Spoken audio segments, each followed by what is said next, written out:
حاجی صبح خوابم میگوش حاجی پشمون حاجی پشمون Let's go استارت کن تا پشمون نشدم. چیزی نداریدش چالش یه چی یوتی به ما بگو میکنم نه اومدم همینجوری عشقی پلی بدم دیگه اذیتم نکن. انقدر خرج کردم خسته شدم.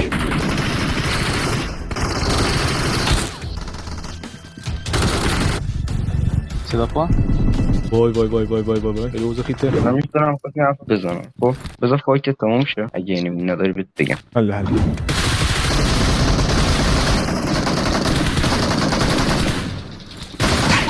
چرا دروغ بگم از نظر من تو نوبی فقط دیوایس پینگ Thank you. بدم هر کسی یه نظری داره. اومدم دیگه روک بهت بگم گفتم خب. چرا فایت بحث بزنم چه مشکلی داره همچین نظری داشته باشه؟ هر کسی یه نظری داره دیگه. درک میکنی خیلی خوب عشق ما موجی هنوز هست آره اومدم خدافظی کنم برم بچه‌ها. نوکرتم مراقبت کن